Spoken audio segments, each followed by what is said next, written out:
Hello, everyone. It hasn't taken 10 years. I'm back with another Kitten Space Agency video. I gotta say, I got let's say, the YouTube video bug a little bit, and it was really nice to see a little bit of engagement, some old names that I did recognize, giving comments, being happy to see some more content. So, yeah, thanks to my small but apparently very, very loyal follower base. So, happy to have you with us here again. Thanks for the comments on the previous video. And here's what we're going to do today. We are going to explore the Earth. And as we do so, also explore the game mechanics that might exist on aerodynamics, on landing, on weather, who knows. Now, of course, there's a lot available in the game online, but I've not really read anything about it. So if you're curious what's happening with Kitten Space Agency, what the game looks like, what we can do, and don't mind figuring it out as we go, this video is for you. If you already know everything, are in the Discord, are in chatting, everything, then probably not.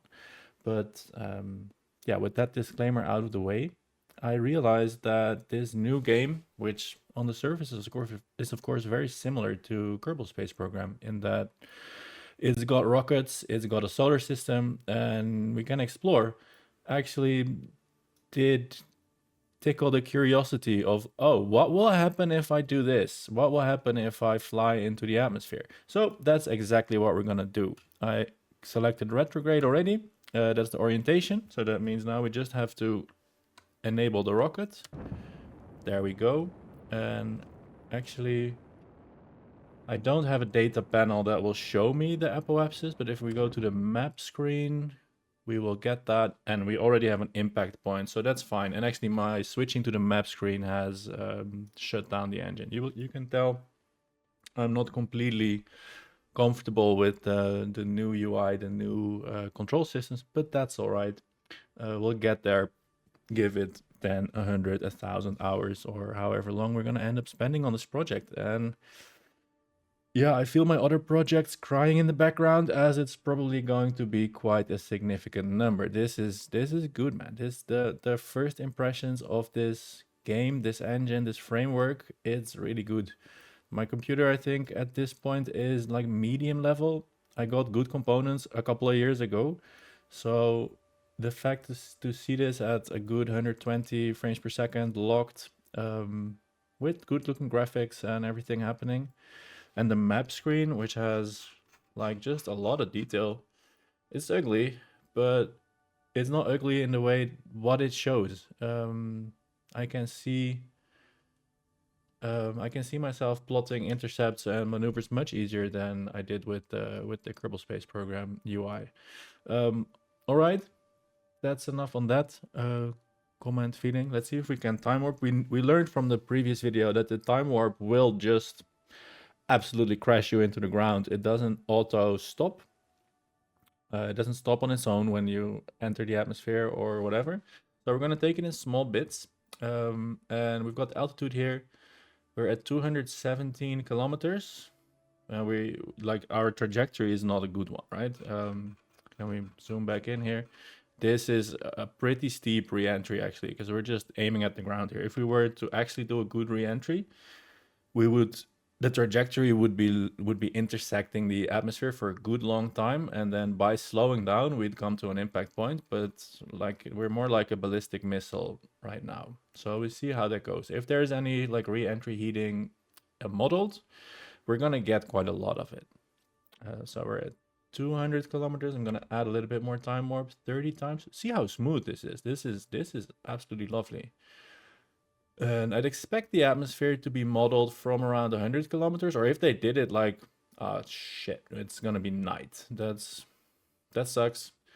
That's on me. Not enough planning. But we'll see what happens anyway. We're at 94 kilometers, so I um, wouldn't really expect any significant deceleration here. We have a speed readout here of 7.6 kilometers per second. Now, if there's no air modeled, then this will only increase as we go down. And if there is, it will eventually stop. well, it will eventually stop anyway when we reach the ground, but it will eventually start decreasing. Yeah, let's warp a little bit more. It is decreasing, so there is at least drag modeled. That's good. That's good. Well, everything is good. We'll just see what happens. I think we're gonna try and land it. Oh, this is super stupid. We're not gonna land it because it's super dark. If we wanted to do that, I would have had to be smarter and put this on the light side of the planet. This happens so many times in Kerbal Space Program as well. I just need to have a more cinematic mind where I take your comfort into consideration as well. So maybe this will be a very short video. Cool. We're at 30 kilometers. Speed has decreased to 1 kilometer per second. So what I think is happening, that does mean we had a fairly significant bout of deceleration. I think they took the same development trajectory as they did in Kerbal Space Program. So that means that there is an atmosphere. It is slowing us down.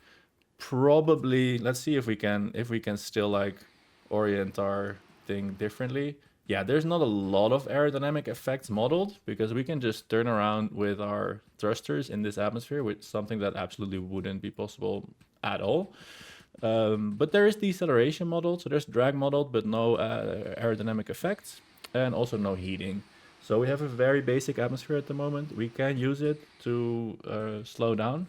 Actually, I'm wondering now, can we also, what happens if I just decide I wanna go to space again, man? Let's do this. We're pointing, let's just point up. We're pointing up, we wanna go back to space. Our altitude is 10 kilometers, we changed our minds. And this would of course be 100% completely infeasible in any kind of aerodynamic regime. And maybe this video is stupid because I'm sure this is in like release notes or overviews. But I was curious. I wanted to explore this and figure out what was happening. So next, maybe we can find a spot to land on the light side of the planet in the daytime. That could be another video, but I figured, as we are ascending on this magnificent rocket plume, I figured you guys could tell me what to explore, because there's a whole bunch of things. There's like, we could explore Earth, we could explore a place on Earth, actually. We could also try to go to the moon. We could go to any of these other places, forcing me to figure out how to plan transfers, if that's possible already. Turn the engine on again, because I have to get used to that map.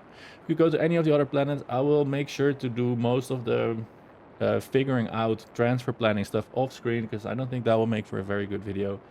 But yeah, let me know what you want to see, what you're curious about in Kitten Space Agency. Could be mechanics, could be places in the solar system, or fun challenges, or whatever. Figure out what you want to see, and I might go there. So with that, actually, let's close off this short video, trying to not make hour-long content every time. And I figure you've been staring at a rocket in the dark for quite long enough. So thanks for tuning in, and see you next time. Thank you. Goodbye.